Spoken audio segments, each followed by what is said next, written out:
The Horror at Redhook by H.P. Lovecraft. There are sacraments of evil as well as of good about us, and we live and move, to my belief, in an unknown world, a place where there are caves and shadows, and dwellers in twilight. It is possible that men may sometimes return on the track of evolution, and it is my belief that an awful lore is not yet dead. Arthur Machen. 1. Not many weeks ago, on a street corner in the village of Pasco, Rhode Island, a tall, heavily built, and wholesome-looking pedestrian furnished much speculation by a singular lapse of behavior. He had, it appears, been descending the hill by the road from Chepachet, and encountering the compact section, had turned to his left into the main thoroughfare, where several modest business blocks convey a touch of the urban. At this point, without visible provocation, he committed his astonishing lapse, staring queerly for a second at the tallest of the buildings before him, and then, with a series of terrified hysterical shrieks, breaking into a frantic run which ended in a stumble and fall at the next crossing. Picked up and dusted off by ready hands, he was found to be conscious, organically unhurt, and evidently cured of his sudden nervous attack.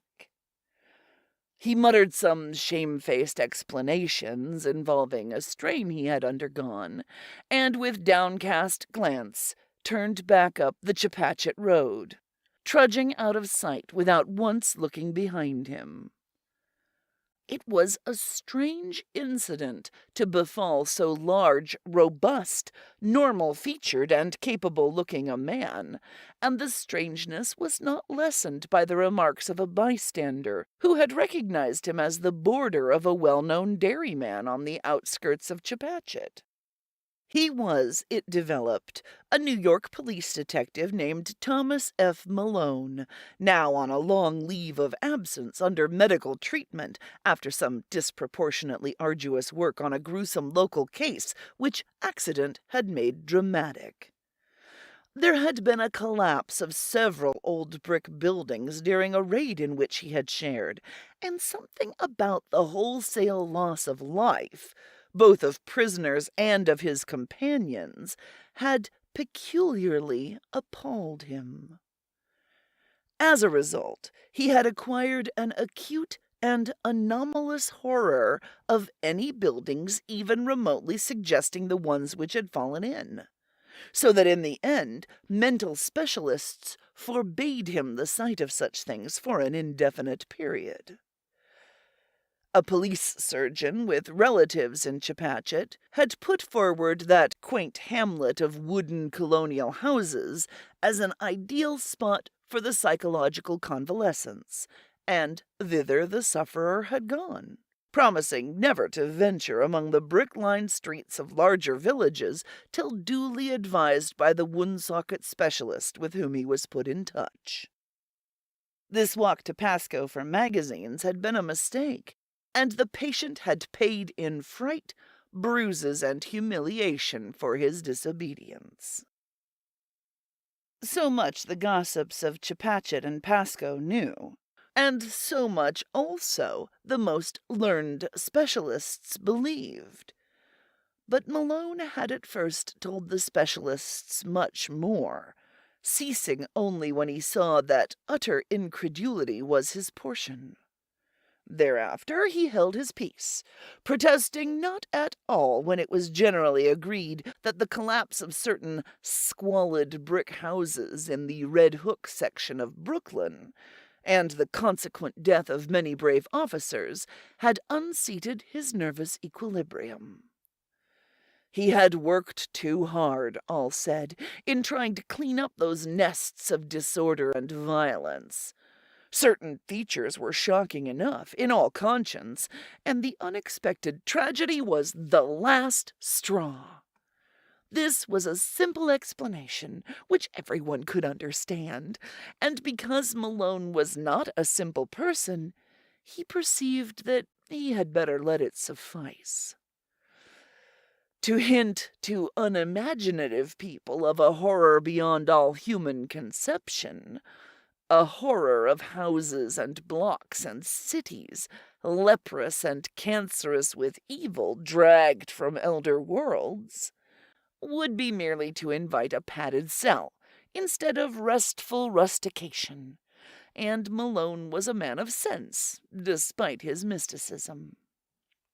He had the Celt's far vision of weird and hidden things, but the logician's quick eye for the outwardly unconvincing, an amalgam which had led him far afield in the 42 years of his life, and set him in strange places for a Dublin University man born in a Georgian villa near Phoenix Park. And now, as he reviewed the things he had seen and felt and apprehended, Malone was content to keep unshared the secret of what could reduce a dauntless fighter to a quivering neurotic. What could make old brick slums and seas of dark, subtle faces a thing of nightmare and eldritch portent? It would not be the first time his sensations had been forced to bide uninterpreted, for was not his very act of plunging into the polyglot abyss of New York's underworld a freak beyond sensible explanation? What could he tell the prosaic of the antique witcheries and grotesque marvels discernible to sensitive eyes amidst the poison cauldron, where all the varied dregs of unwholesome ages mix their venom and perpetuate their obscene terrors? He had seen the hellish green flame of secret wonder in this blatant, evasive welter of outward greed and inward blasphemy, and had smiled gently when all the New Yorkers he knew scoffed at his experiment in police work. They had been very witty and cynical, deriding his fantastic pursuit of unknowable mysteries, and assuring him that in these days New York held nothing but cheapness and vulgarity. One of them had wagered him a heavy sum that he could not, despite many poignant things to his credit in the Dublin Review, even write a truly interesting story of New York lowlife. And now, looking back, he perceived that cosmic irony had justified the prophet's words, while secretly confuting their flippant meaning. The horror, as glimpsed at last, could not make a story, for like the book cited by Poe's German authority, Es lässt sich nicht lesen, it does not permit itself to be read. To Malone, the sense of latent mystery in existence was always present. In youth, he had felt the hidden beauty and ecstasy of things, and had been a poet. But poverty and sorrow and exile had turned his gaze in darker directions, and he had thrilled at the imputations of evil in the world around. Daily life had for him come to be a phantasmagoria of macabre shadow studies, now glittering and leering with concealed rottenness, as in Beardsley's best manner, now hinting terrors behind the commonest shapes and objects, as in the subtler and less obvious work of Gustave Doré. He would often regard it as merciful that most persons of high intelligence jeer at the inmost mysteries. For, he argued, if superior minds were ever placed in fullest contact with the secrets preserved by ancient and lowly cults, the resultant abnormalities would soon not only wreck the world, but threaten the very integrity of the universe. All this reflection was no doubt morbid, but keen logic and a deep sense of humor ably offset it. Malone was satisfied to let his notions remain as half-spied and forbidden visions to be lightly played with, and hysteria came only when duty flung him into a hell of revelation, too sudden and insidious to escape. He had, for some time, been detailed to the Butler Street station in Brooklyn when the Redhook matter came to his notice. Redhook is a maze of hybrid squalor near the ancient waterfront, opposite Governor's Island, with dirty highways climbing the hill from the wharves to that higher ground where the decayed lengths of Clinton and Court Streets lead off toward the Borough Hall. Its houses are mostly of brick, dating from the first quarter to the middle of the 19th century, and some of the obscurer alleys and byways have that alluring antique flavor which conventional reading leads us to call Dickensian. The population is a hopeless tangle and enigma, Syrian, Spanish, Italian, and Negro elements impinging upon one another, and fragments of Scandinavian and American belts lying not far distant. It is a babel of sound and filth, and sends out strange cries to answer the lapping of oily waves at its grimy piers, and the monstrous organ litanies of the harbor whistles. Here, long ago, a brighter picture dwelt, with clear-eyed mariners on the lower streets and homes of taste and substance, where the larger houses line the hill. One can trace the relics of this former happiness in the trim shapes of the buildings, the occasional graceful churches, and the evidences of original art and background in bits of detail here and there. A worn flight of steps, a battered doorway, a wormy pair of decorative columns or pilasters, or a fragment of once green space with bent and rusted iron railing. The houses are generally in solid blocks, and now and then a many-windowed cupola arises to tell of days when the households of captains and shipowners watched the sea. From this tangle of material and spiritual putrescence, the blasphemies of 100 dialects assail the sky. Hordes of prowlers reel, shouting and singing along the lanes and thoroughfares. Occasional furtive hands suddenly extinguish lights and pull down curtains, and swarthy, sin-pitted faces disappear from windows when visitors pick their way through. Policemen despair of order or reform, and seek rather to erect barriers, protecting the outside world from the contagion. The clang of the patrol is answered by a kind of spectral silence, and such prisoners as are taken are never communicative. Visible offenses are as varied as the local dialects, and run the gamut from the smuggling of rum and prohibited aliens through diverse stages of lawlessness and obscure vice, to murder and mutilation in their most abhorrent guises. That these visible affairs are not more frequent is not to the neighborhood's credit, unless the power of concealment be an art demanding credit.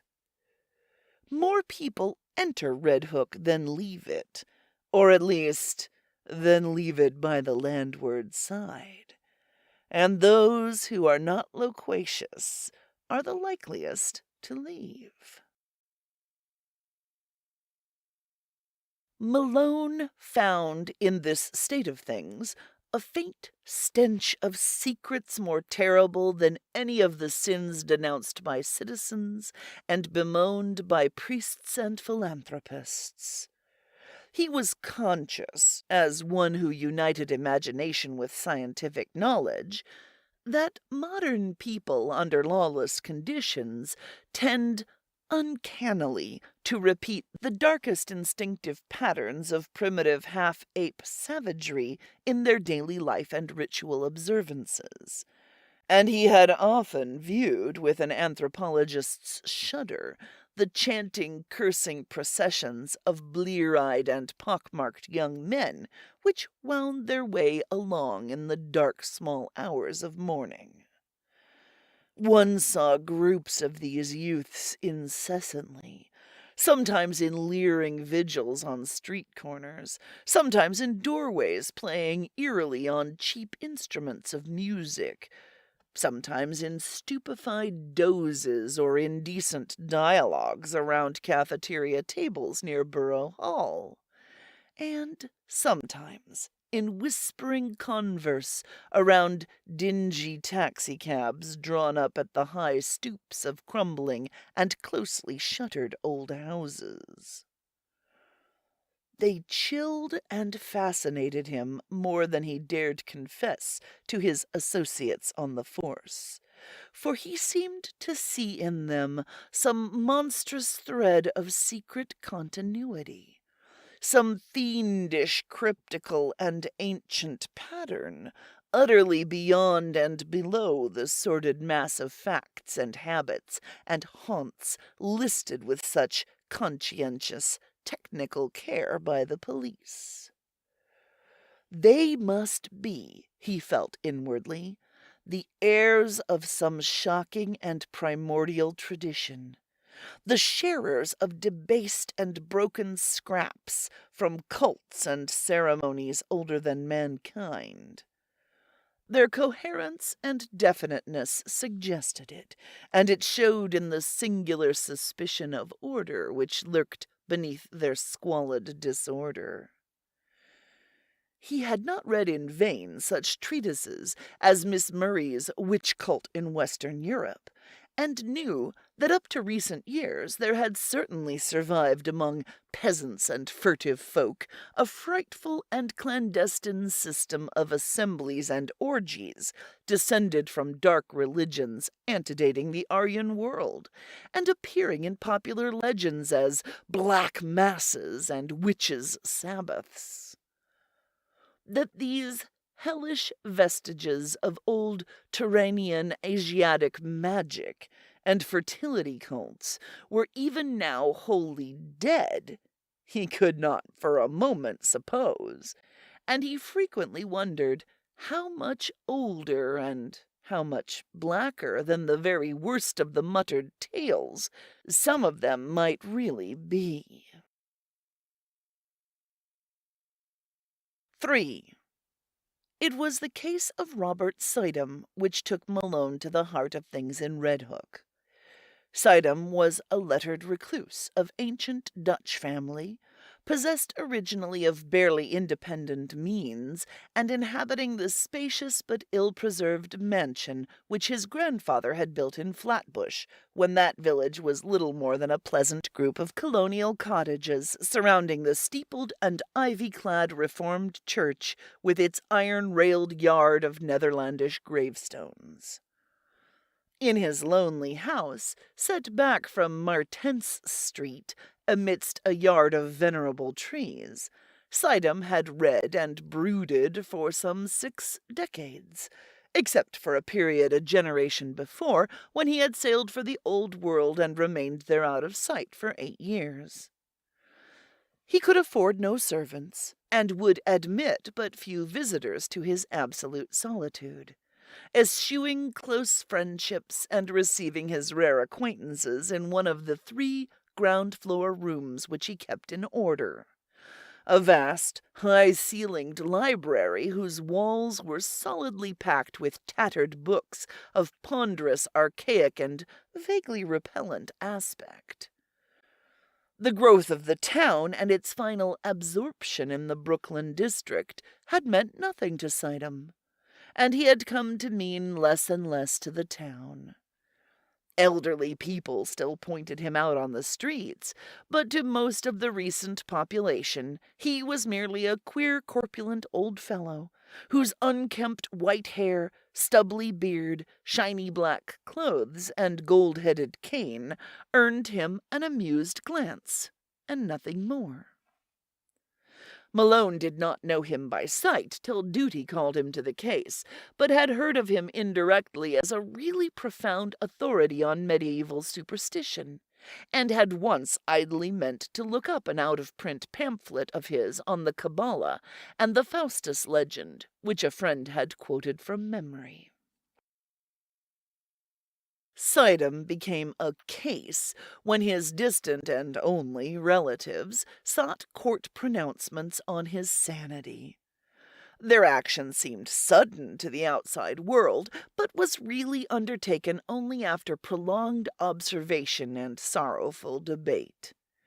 It was based on certain odd changes in his speech and habits, wild references to impending wonders, and unaccountable hauntings of disreputable Brooklyn neighborhoods. He had been growing shabbier and shabbier with the years, and now prowled about like a veritable mendicant, seen occasionally by humiliated friends in subway stations or loitering on the benches around Borough Hall in conversation with groups of swarthy, evil-looking strangers. When he spoke, it was to babble of unlimited powers, almost within his grasp, and to repeat, with knowing leers, such mystical words or names as Sephiroth, Ashmodai, and Samael. The court action revealed that he was using up his income and wasting his principal in the purchase of curious tomes imported from London and Paris, and in the maintenance of a squalid basement flat in the Redhook district, where he spent nearly every night, receiving odd delegations of mixed rowdies and foreigners, and apparently conducting some kind of ceremonial service behind the green blinds of secretive windows. Detectives assigned to follow him reported strange cries and chants and prancing of feet filtering out from these nocturnal rites, and shuddered at their peculiar ecstasy and abandon, despite the commonness of weird orgies in that sodden section. When, however, the matter came to a hearing, Suydam managed to preserve his liberty. Before the judge, his manner grew urbane and reasonable, and he freely admitted the queerness of demeanor and extravagant cast of language into which he had fallen through excessive devotion to study and research. He was, he said, engaged in the investigation of certain details of European tradition, which required the closest contact with foreign groups and their songs and folk dances. The notion that any low secret society was preying upon him, as hinted by his relatives, was obviously absurd, and showed how sadly limited was their understanding of him and his work. Triumphing with his calm explanations, he was suffered to depart unhindered, and the paid detectives of the Suydams, Corlears, and Van Brunts were withdrawn in resigned disgust. It was here that an alliance of federal inspectors and police, Malone with them, entered the case. The law had watched the Suydam action with interest, and had, in many instances, been called upon to aid the private detectives. In this work, it developed that Suydam's new associates were among the blackest and most vicious criminals of Redhook's devious lanes, and that at least a third of them were known and repeated offenders in the matter of thievery, disorder, and the importation of illegal immigrants. Indeed, it would not have been too much to say that the old scholar's particular circle coincided almost perfectly with the worst of the organized cliques which smuggled ashore certain nameless and unclassified Asian dregs, wisely turned back by Ellis Island. In the teeming rookeries of Parker Place, since renamed, where Suydam had his basement flat, there had grown up a very unusual colony of unclassified, slant-eyed folk who used the Arabic alphabet, but were eloquently repudiated by the great mass of Syrians in and around Atlantic Avenue. They could all have been deported for lack of credentials, but legalism is slow-moving, and one does not disturb Redhook unless publicity forces one to. These creatures attended a tumble-down stone church, used Wednesdays as a dance hall, which reared its Gothic buttresses near the vilest part of the waterfront. It was nominally Catholic, but priests throughout Brooklyn denied the place all standing and authenticity, and policemen agreed with them when they listened to the noises it emitted at night. Malone used to fancy he heard terrible cracked bass notes from a hidden organ far underground when the church stood empty and unlighted, whilst all observers dreaded the shrieking and drumming which accompanied the visible services. Suydam, when questioned, said he thought the ritual was some remnant of Nestorian Christianity, tinctured with the shamanism of Tibet.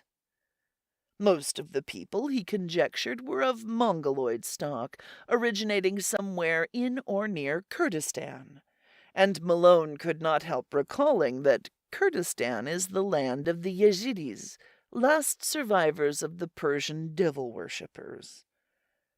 However this may have been, the stir of the Suydam investigation made it certain that these unauthorized newcomers were flooding Redhook in increasing numbers, entering through some marine conspiracy unreached by revenue officers and harbor police, overrunning Parker Place and rapidly spreading up the hill, and welcomed with curious fraternalism by the other assorted denizens of the region. Their squat figures and characteristic squinting physiognomies, grotesquely combined with flashy American clothing, appeared more and more numerously among the loafers and nomad gangsters of the Borough Hall section, till at length it was deemed necessary to compute their numbers, ascertain their sources and occupations, and find, if possible, a way to round them up and deliver them to the proper immigration authorities. To this task Malone was assigned by agreement of federal and city forces, and as he commenced his canvass of Redhook, he felt poised upon the brink of nameless terrors, with the shabby, unkempt figure of Robert Suydam as arch-fiend and adversary. 4. Police methods are varied and ingenious. Malone, through unostentatious rambles, carefully casual conversations, well-timed offers of hip-pocket liquor, and judicious dialogues with frightened prisoners, learned many isolated facts about the movement whose aspect had become so menacing. The newcomers were indeed Kurds, but of a dialect obscure and puzzling to exact philology. Such of them as worked lived mostly as dockhands and unlicensed peddlers, though frequently serving in Greek restaurants and tending corner newsstands. Most of them, however, had no visible means of support, and were obviously connected with underworld pursuits, of which smuggling and bootlegging were the least indescribable. They had come in steamships, apparently tramp freighters, and had been unloaded by stealth on moonless nights in rowboats, which stole under a certain wharf, and followed a hidden canal to a secret subterranean pool beneath a house. This wharf, canal, and house Malone could not locate, for the memories of his informants were exceedingly confused, while their speech was, to a great extent, beyond even the ablest interpreters.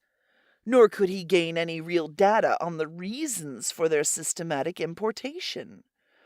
They were reticent about the exact spot from which they had come, and were never sufficiently off guard to reveal the agencies which had sought them out and directed their course.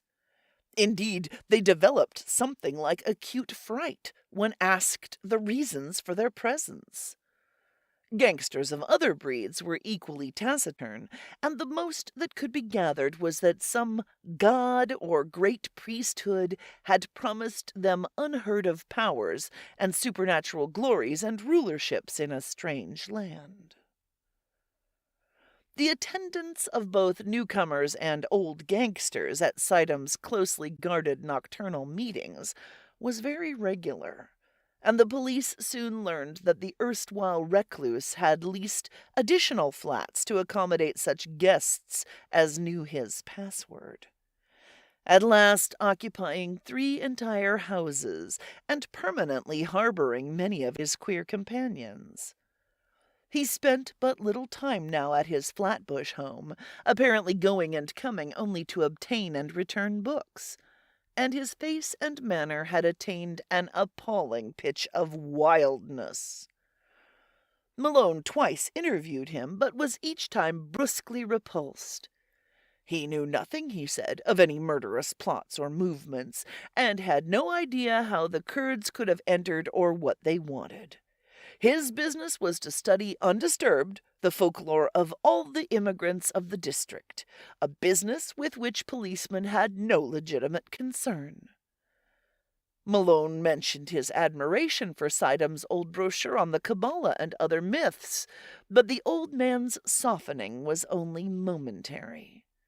He sensed an intrusion, and rebuffed his visitor in no uncertain way, till Malone withdrew disgusted and turned to other channels of information.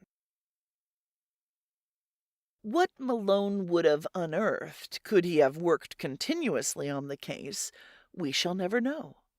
As it was, a stupid conflict between city and federal authority suspended the investigations for several months, during which the detective was busy with other assignments.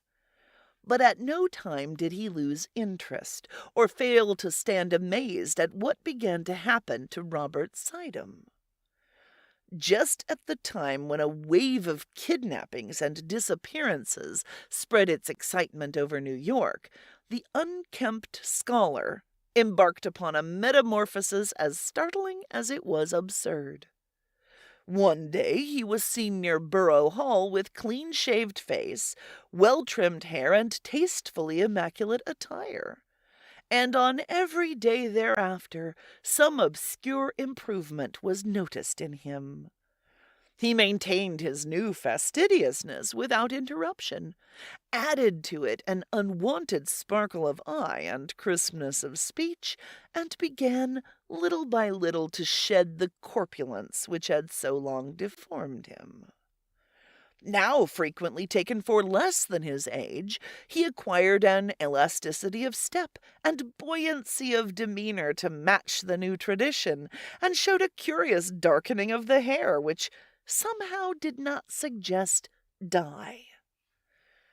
As the months passed, he commenced to dress less and less conservatively, and finally astonished his new friends by renovating and redecorating his Flatbush mansion, which he threw open in a series of receptions, summoning all the acquaintances he could remember, and extending a special welcome to the fully forgiven relatives who had so lately sought his restraint.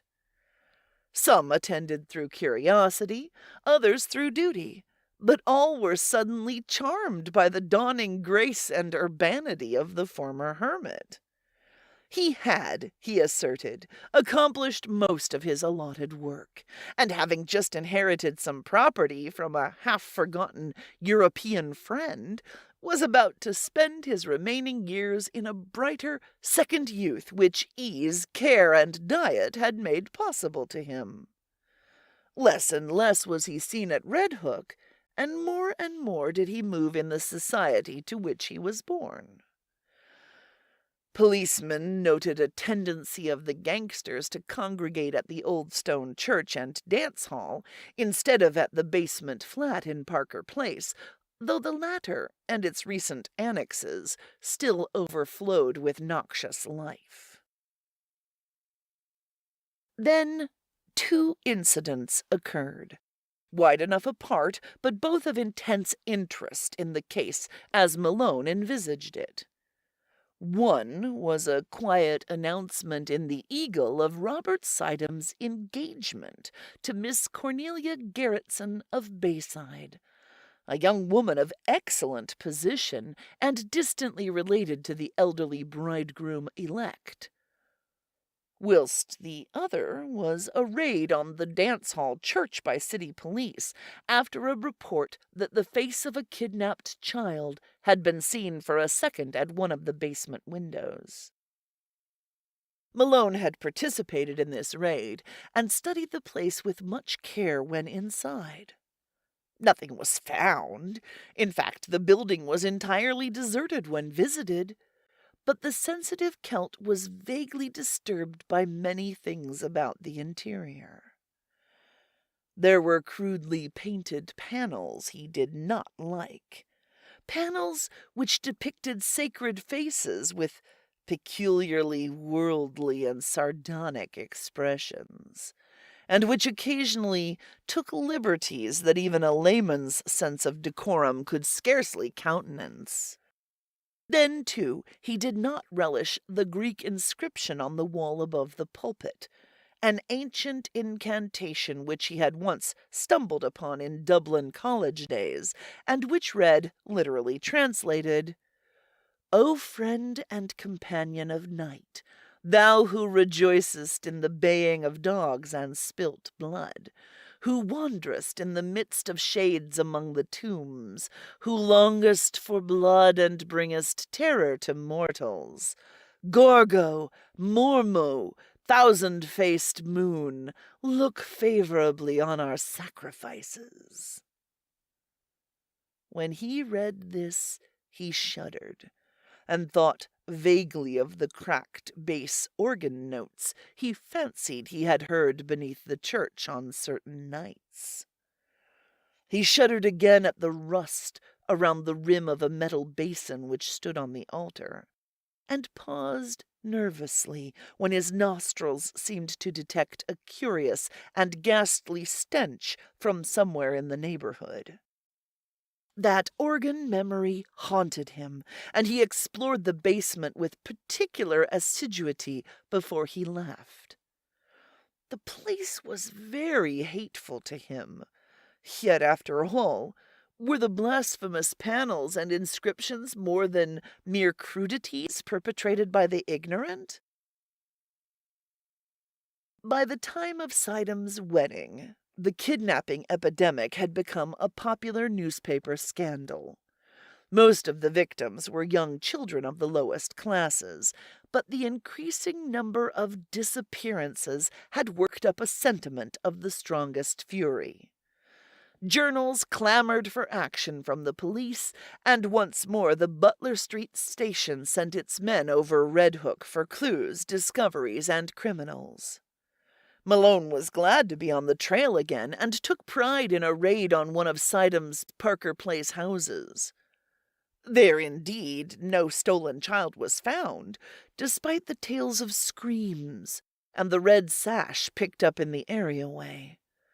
But the paintings and rough inscriptions on the peeling walls of most of the rooms, and the primitive chemical laboratory in the attic, all helped to convince the detective that he was on the track of something tremendous. The paintings were appalling. Hideous monsters of every shape and size, and parodies on human outlines which cannot be described. The writing was in red, and varied from Arabic to Greek, Roman, and Hebrew letters. Malone could not read much of it, but what he did decipher was portentous and cabalistic enough. One frequently repeated motto was a sort of Hebraised Hellenistic Greek, and suggested the most terrible daemon evocations of the Alexandrian decadence.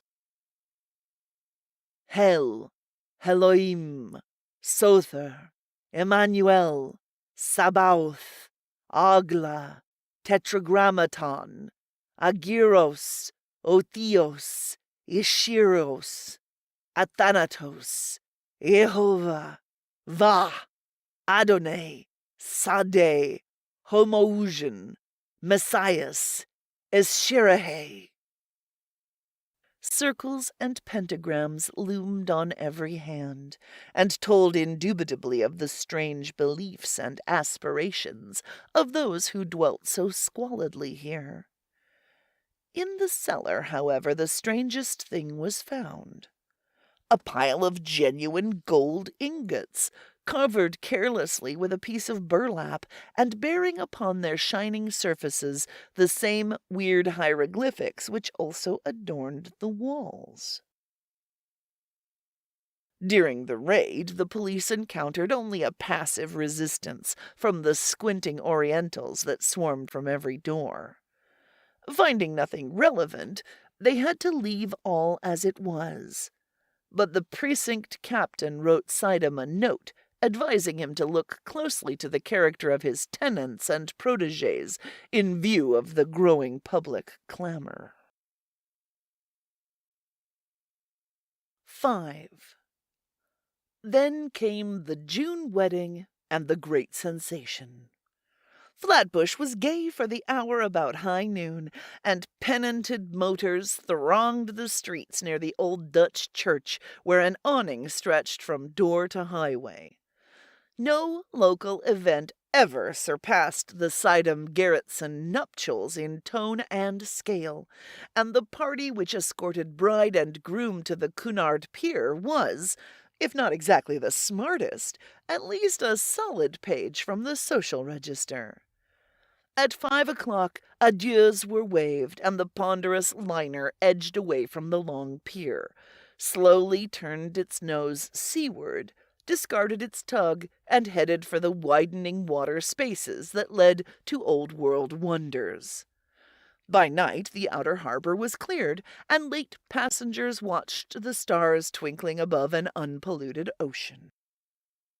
Whether the tramp steamer or the Scream was first to gain attention, no one can say. Probably they were simultaneous, but it is of no use to calculate. The Scream came from the Suydam stateroom, and the sailor who broke down the door could perhaps have told frightful things, if he had not forthwith gone completely mad. As it is, he shrieked more loudly than the first victims, and thereafter ran simpering about the vessel till caught and put in irons. The ship's doctor, who entered the stateroom and turned on the lights a moment later, did not go mad, but told nobody what he saw till afterward, when he corresponded with Malone in Chepachet. It was murder, strangulation, but one need not say that the claw mark on Mrs. Suydam's throat could not have come from her husband's or any other human hand, or that upon the white wall there flickered for an instant in hateful red a legend which, later copied from memory, seems to have been nothing less than the fearsome Chaldee letters of the word Lilith. One need not mention these things because they vanished so quickly. As for Suydam, one could at least bar others from the room until one knew what to think oneself. The doctor has distinctly assured Malone that he did not see it.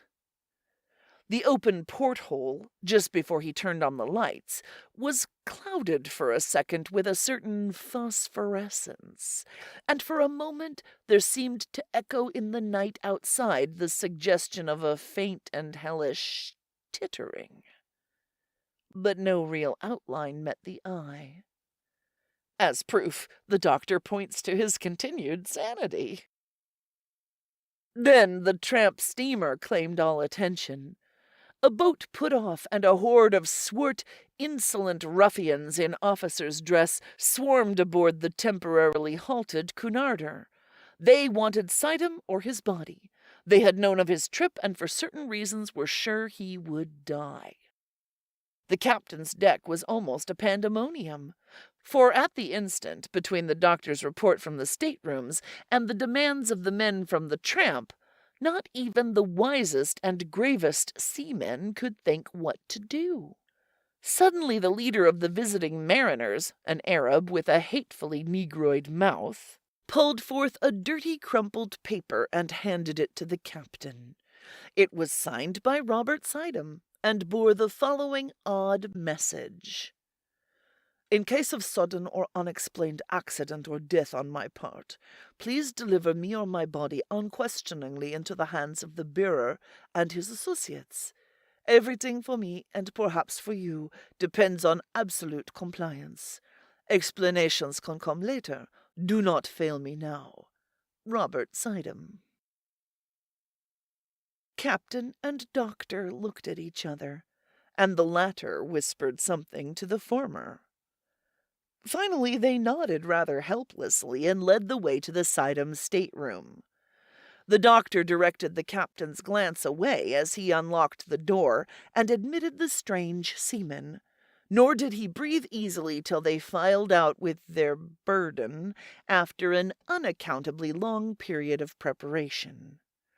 It was wrapped in bedding from the berths, and the doctor was glad that the outlines were not very revealing.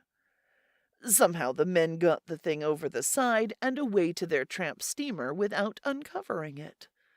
The Cunarder started again, and the doctor and a ship's undertaker sought out the Suydam stateroom to perform what last services they could. Once more the physician was forced to reticence and even to mendacity, for a hellish thing had happened. When the undertaker asked him why he had drained off all of Mrs. Suydam's blood, he neglected to affirm that he had not done so, nor did he point to the vacant bottle spaces on the rack or to the odor in the sink, which showed the hasty disposition of the bottle's original contents. The pockets of those men, if men they were, had bulged damnably when they left the ship. 2 hours later, and the world knew by radio all that it ought to know of the horrible affair. 6. That same June evening, without having heard a word from the sea, Malone was desperately busy among the alleys of Redhook. A sudden stir seemed to permeate the place, and as if apprised by grapevine telegraph of something singular, the denizens clustered expectantly around the dance-hall church and the houses in Parker Place. 3 children had just disappeared, blue-eyed Norwegians from the streets toward Gowanus, and there were rumors of a mob forming among the sturdy Vikings of that section. Malone had for weeks been urging his colleagues to attempt a general cleanup, and at last, moved by conditions more obvious to their common sense than the conjectures of a Dublin dreamer, they had agreed upon a final stroke. The unrest and menace of this evening had been the deciding factor, and just about midnight a raiding party recruited from 3 stations descended upon Parker Place and its environs. Doors were battered in, stragglers arrested, and candle-lighted rooms forced to disgorge unbelievable throngs of mixed foreigners in figured robes, mitres, and other inexplicable devices. Much was lost in the melee, for objects were thrown hastily down unexpected shafts, and betraying odors deadened by the sudden kindling of pungent incense. But spattered blood was everywhere, and Malone shuddered whenever he saw a brazier or altar from which the smoke was still rising. He wanted to be in several places at once, and decided on Suydam's basement flat only after a messenger had reported the complete emptiness of the dilapidated dance hall church. The flat, he thought, must hold some clue to a cult of which the occult scholar had so obviously become the center and leader. And it was with real expectancy that he ransacked the musty rooms, noted their vaguely charnel odor, and examined the curious books, instruments, gold ingots, and glass-stoppered bottles scattered carelessly here and there. Once a lean black-and-white cat edged between his feet and tripped him, overturning at the same time a beaker half full of a red liquid. The shock was severe, and to this day Malone is not certain of what he saw. But in dreams he still pictures that cat as it scuttled away, with certain monstrous alterations and peculiarities. Then came the locked cellar door, and the search for something to break it down. A heavy stool stood near, and its tough seat was more than enough for the antique panels.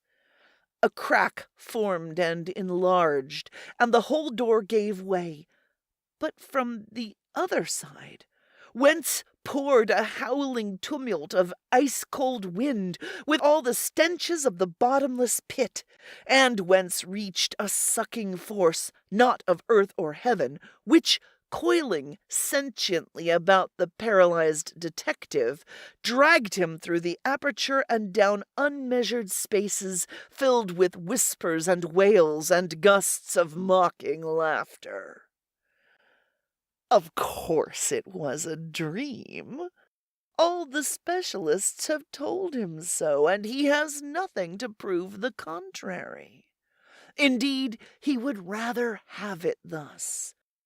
For then the sight of old brick slums and dark foreign faces would not eat so deeply into his soul.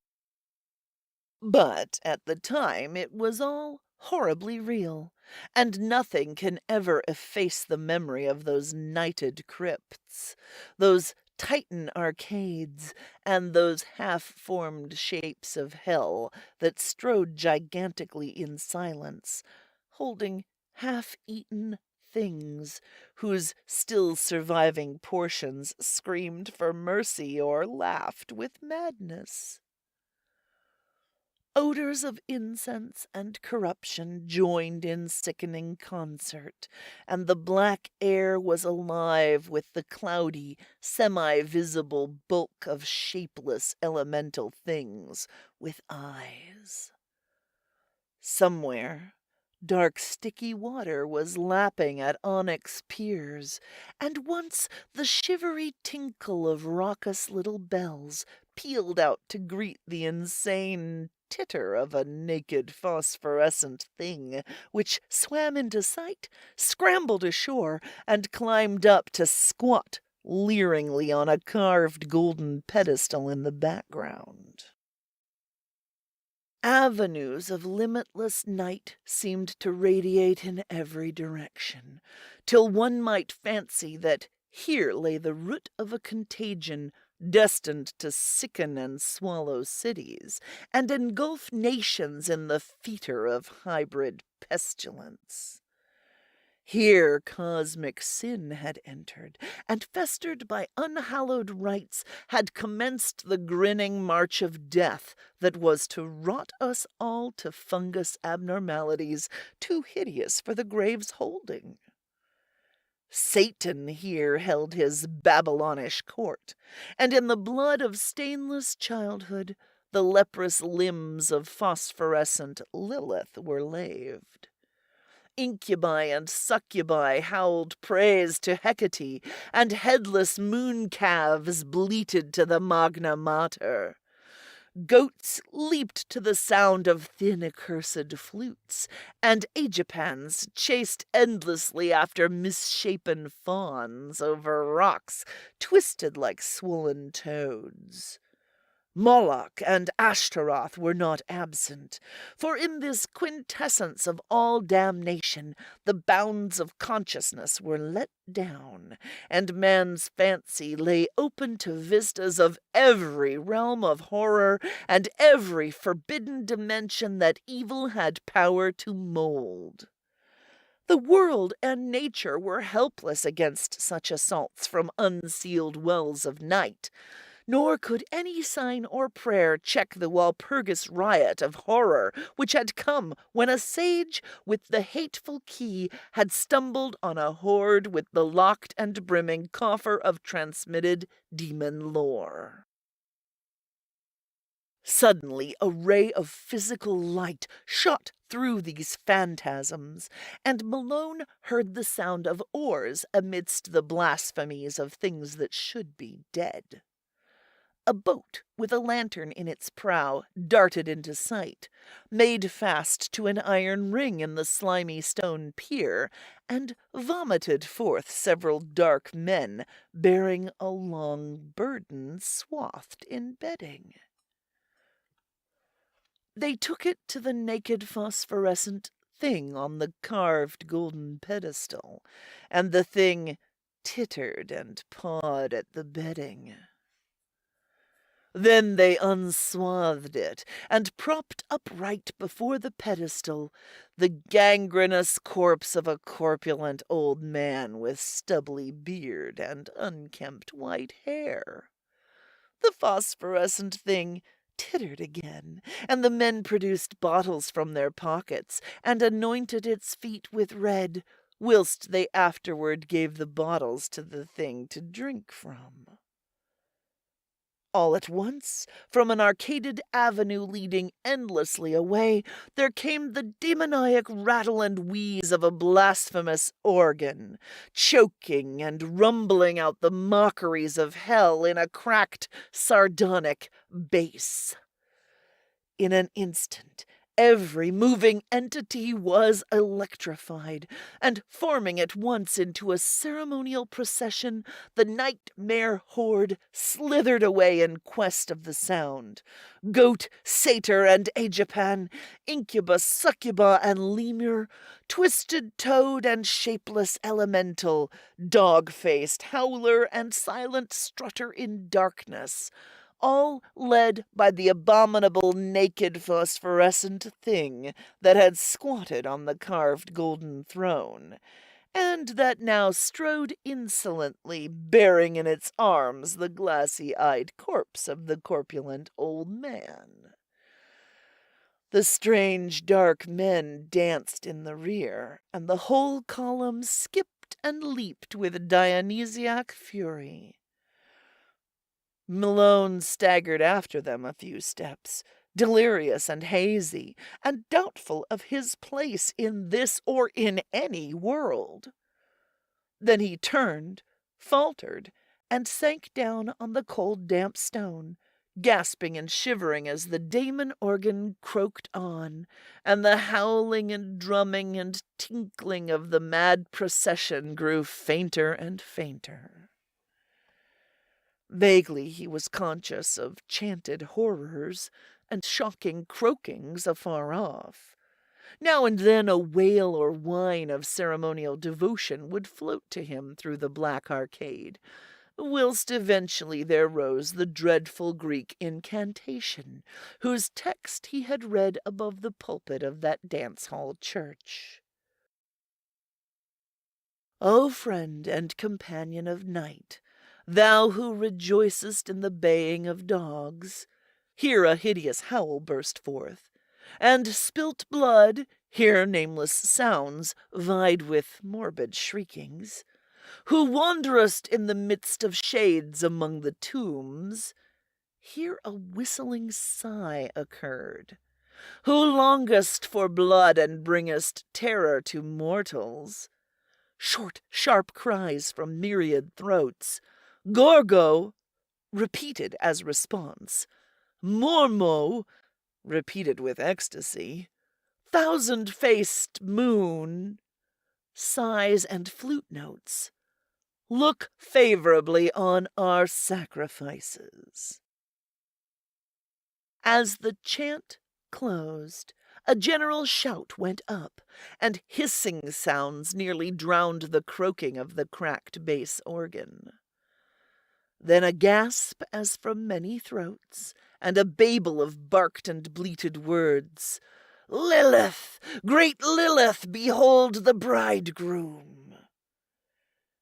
More cries, a clamor of rioting, and the sharp, clicking footfalls of a running figure. The footfalls approached, and Malone raised himself to his elbow to look. The luminosity of the crypt, lately diminished, had now slightly increased, and in that devil light there appeared the fleeing form of that which should not flee, or feel, or breathe. The glassy-eyed, gangrenous corpse of the corpulent old man, now needing no support, but animated by some infernal sorcery of the rite just closed. After it raced the naked, tittering, phosphorescent thing that belonged on the carven pedestal. And still farther behind panted the dark men and all the dread crew of sentient loathsomeness. The corpse was gaining on its pursuers, and seemed bent on a definite object, straining with every rotting muscle toward the carved golden pedestal, whose necromantic importance was evidently so great. Another moment, and it had reached its goal, whilst the trailing throng labored on with more frantic speed.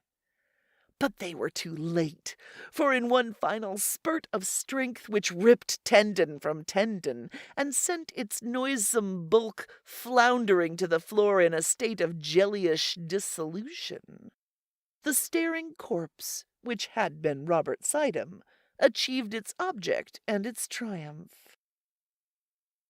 The push had been tremendous, but the force had held out, and as the pusher collapsed to a muddy blotch of corruption, the pedestal he had pushed tottered, tipped, and finally careened from its onyx base into the thick waters below, sending up a parting gleam of carven gold as it sank heavily to undreamable gulfs of lower Tartarus. In that instant, too, the whole scene of horror faded to nothingness before Malone's eyes, and he fainted amidst a thunderous crash which seemed to blot out all the evil universe.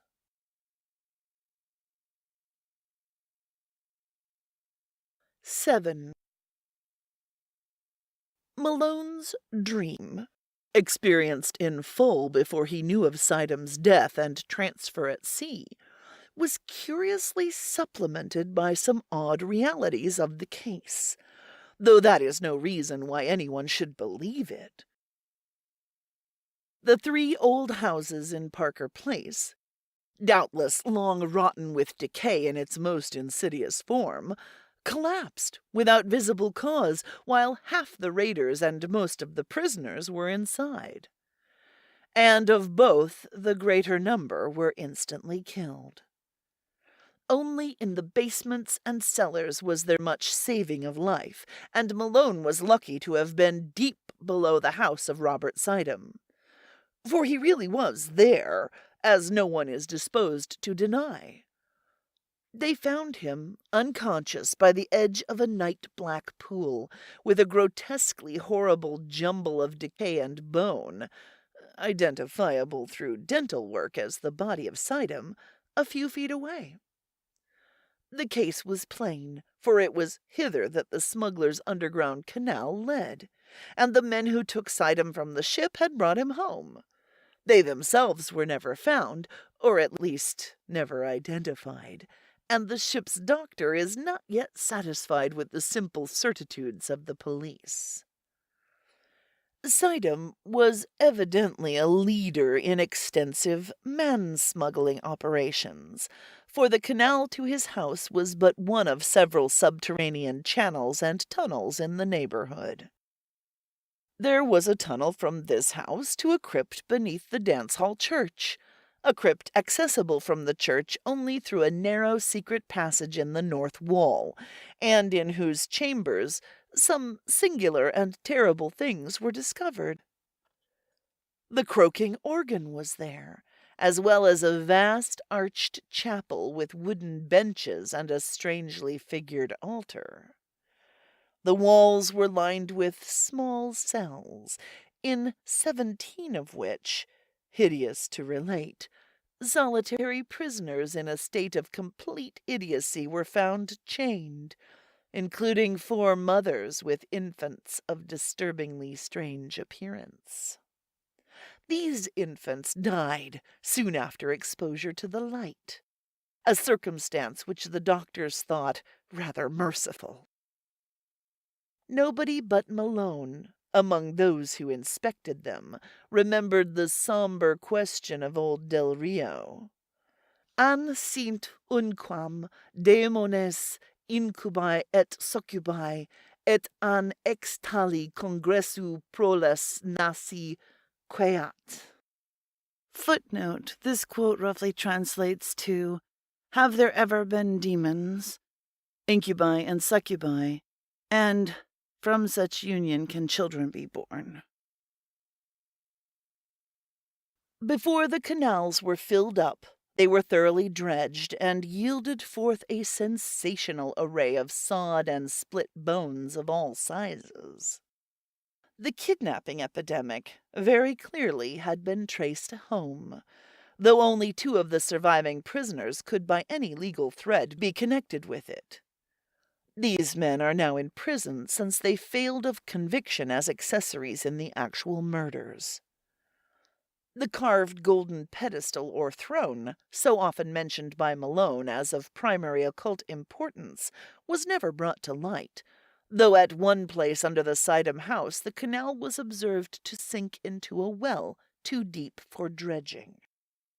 It was choked up at the mouth and cemented over when the cellars of the new houses were made, but Malone often speculates on what lies beneath. The police, satisfied that they had shattered a dangerous gang of maniacs and man-smugglers, turned over to the federal authorities the unconvicted Kurds, who before their deportation were conclusively found to belong to the Yazidi clan of devil worshippers. The tramp ship and its crew remain an elusive mystery, though cynical detectives are once more ready to combat its smuggling and rum-running ventures. Malone thinks these detectives show a sadly limited perspective in their lack of wonder at the myriad unexplainable details, and the suggestive obscurity of the whole case, though he is just as critical of the newspapers, which saw only a morbid sensation and gloated over a minor sadist cult, which they might have proclaimed a horror from the universe's very heart. But he is content to rest silent in Chepachet, calming his nervous system and praying that time may gradually transfer his terrible experience from the realm of present reality to that of picturesque and semi-mythical remoteness. Robert Suydam sleeps beside his bride in Greenwood Cemetery. No funeral was held over the strangely released bones, and relatives are grateful for the swift oblivion which overtook the case as a whole. The scholar's connection with the Redhook horrors, indeed, was never emblazoned by legal proof, since his death forestalled the inquiry he would otherwise have faced. His own end is not much mentioned, and the Suydams hope that posterity may recall him only as a gentle recluse who dabbled in harmless magic and folklore. As for Redhook, it is always the same. Suydam came and went. A terror gathered and faded. But the evil spirit of darkness and squalor broods on amongst the mongrels in the old brick houses, and prowling bands still parade on unknown errands, past windows where lights and twisted faces unaccountably appear and disappear. age-old horror is a hydra with 1,000 heads, and the cults of darkness are rooted in blasphemies deeper than the well of Democritus. The soul of the beast is omnipresent and triumphant, and Redhook's legions of blear-eyed, pock-marked youths still chant and curse and howl as they file from abyss to abyss, none knows whence or whither, pushed on by blind laws of biology which they may never understand. As of old, more people enter Redhook than leave it on the landward side, and there are already rumors of new canals running underground to certain centers of traffic in liquor and less mentionable things. The dance hall church is now mostly a dance hall, and queer faces have appeared at night at the windows. Lately a policeman expressed the belief that the filled-up crypt has been dug out again, and for no simply explainable purpose. Who are we to combat poisons older than history and mankind? Apes danced in Asia to those horrors, and the cancer lurks secure and spreading where furtiveness hides in rows of decaying brick. Malone does not shudder without cause, for only the other day an officer overheard a swarthy, squinting hag teaching a small child some whispered patois in the shadow of an areaway. He listened and thought it very strange when he heard her repeat over and over again, "O friend and companion of night, thou who rejoicest in the baying of dogs and spilt blood, who wanderest in the midst of shades among the tombs, who longest for blood and bringest terror to mortals. Gorgo, Mormo, thousand-faced moon, look favorably on our sacrifices."